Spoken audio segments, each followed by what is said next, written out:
தண்டையார்பேட்டையில் குடியிருப்போர் நல சங்கம் நிர்வாகிகள் இப்போ கூட இருக்காங்க. அவங்ககிட்டே பேசலாம். சார், இந்த குடியிருப்போர் நல சங்கத்திலேருந்து இப்போ நான் கேட்குறேன், இந்த அம்மா வசந்தகுமாரி அம்மா அந்த டபுள் பெட்ரூம் வீடை சீனிவாசனுக்கு வாடகைக்கு விட்டோன்னு சொல்கிறாங்க. இது எந்த அளவு உண்மை சார்? இவங்க எனக்கு தெரிஞ்சு இவங்க ஹஸ்பண்டு தெரியும், இவங்களுக்கு தெரியும். அவங்க பசங்கள்லாம் சின்ன சின்ன பசங்க போது நம்ம இங்கே பார்த்துட்டு தான் இருக்கோம். அந்த அக்காலாம் கூட போனது சகோதரன் மாதிரி பேசியிருக்கோம், பழகிருக்கோம். ஆனால் அவங்க வாடகை விட்டது, அந்த சீனிவாசன்றது வாடகை விட்டது உண்மை. இது 100க்கு 100 உண்மை, நம்மளுக்கு தெரியும். இந்த ஸ்கூலில் குழந்தைங்க படிக்கிற அளவுக்கு அந்த ஸ்கூல் பாதுகாப்பான இடமா? ஏன்னா மெட்ரிகுலேஷன் ஸ்கூல்னு போட்டிருக்காங்க. எல்கேஜி பசங்க, யூகேஜி குட்டி குட்டி பசங்களெல்லாம் பேரண்ட்ஸ் கூட்டிகிட்டு போகிறாங்க. சேஃப்டியாக இருக்கா குழந்தைங்களுக்கு அந்த இடம், அந்த ஸ்கூல்? குறைபாடு பார்த்தீங்கன்னா மேடம், பில்டிங் வீக். முதல் ப்ளஸ் தான் பில்டிங்கே வீக்.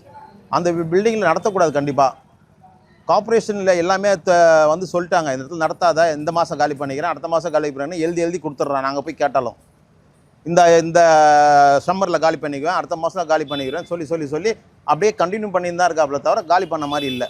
2 அடி பண்ணலாம். பிள்ளைகளுக்கு சரியான காற்று வசதி இருக்காது, மேலேயும் செட்டும் சரியில்லை. ஸ்கூல் நடத்துக்கு தகுதியான இடமே கிடையாது. ஸ்கூலுன்னு பேரை வச்சுக்கிட்டு பக்கத்திலே பெரியபாளையத்தம்மன் கோயில் ஒன்று இருக்குது. அது மத நல்லிணக்கத்தை கெடுக்கிற மாதிரி ஒவ்வொரு வாரமும் சர்ச்சு மாதிரி நடத்தி பக்கத்தில் எல்லாம் டிஸ்டர்ப் பண்ணிக்கிட்டு அந்த மாதிரியும் பண்ணிக்கிட்டு இருக்காரு. இது நாங்களும் எவ்வளோ சொல்லிட்டோம், அவர் கேட்குற மாதிரி இல்லை.